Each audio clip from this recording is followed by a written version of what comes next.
আমি এখানে বসে ছেলে দুটোকে নিয়ে একা একটু ফোন ঘাঁটছি, আর যত বালিশপত্র ওরা সমস্ত নিয়ে গিয়ে এরকম বালিশটার উপরে উঠে উঠে চিটকিনিটা খুলছে। আমি একবার আটকে দিয়েছি, তারপরে আবার করে ওরা এরকম করছে। আর এখন যেই দেখছে আমি ভিডিও করছি ভাবছে বুঝি ফ্রন্ট ক্যামেরাটা না করে, মানে ব্যাক ক্যামেরায় না করে ফ্রন্ট ক্যামেরায় করছি, তো ওইটাই চেক করতে এসেছে যে ওদের ছবি তুলছি না আমি নিজের ছবি তুলছি। না রে বাবু, তোদেরই তুলছি, একবার যদি পড়ে যাস মুখে কিন্তু লেগে যাবে।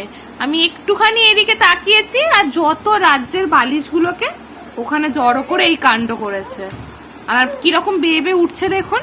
আর একজন অন্যজনকে কিন্তু সহযোগিতা করছে, মানে রেষারেষি নেই এখন এদের মধ্যে যে তুই উঠবি না আমি উঠবো, আমি উঠবি না তুই উঠবো, তুইও ওঠ আমিও উঠবো। আর এইসব বালিশগুলোতে এগুলো নিয়ে গেছে। আমরা তো আসলে মেঝে শুই, তো আপনাদের তো শেয়ারই করেছিলাম। এই দেখুন, এটা আমাদের মেঝে পাতা বিছানা, আর এখানে তোষক পেতে ভালোভাবে চাদরটা টান টান করে পেতে রেখে দিয়েছি। তো যাই হোক, এই বিছানা পাতা হয়ে গিয়েছে, আর তারপরে এই বালিশগুলো এসে আমি একটু গুছিয়ে রেখে দিয়েছিলাম। তো সেইগুলোকেই ওরা এরকম জড়ো করেছে, গেটের কাছে গিয়ে এরকম ভাবে খোলার আপ্রাণ মরিয়া চেষ্টা করছে।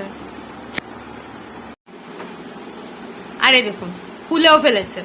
তুই খুলে ফেললি ওটা, আমি কতবার করে লাগাবো? আবার হ্যাঁ বলছিস, এবার হ্যাঁ বলছিস, লাগিয়ে দে। আমি বারবার লাগিয়ে দিচ্ছি, তুই বারবার খুলে দিচ্ছিস। লাগিয়েছো, লাগিয়ে দিয়েছো বাবা, গুড বয় আমার সোনা বাবা। ভাই লাগিয়ে দিয়েছে, আচ্ছা ঠিক আছে। সবাইকে গুড নাইট বলে দাও তো, একটু টাটা করে দাও তো বাবা। ও সোনাটা বাবু, তুই টাটা করবি না? ও তুই করবি না বকো, একটু টাটা করে দে সবাইকে, একটু টাটা করে দে।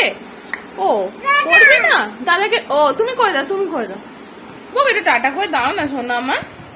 আর ফ্লাইং কিসে একটু দিয়ে দেবে? ও দেবে না। আর খুলিস না বাবা, ওটা খুলিস না, থাক, ওটা চলে আসো, তুমি চলে এসো, পড়ে যাবে বাবা, চলে এসো বাবা।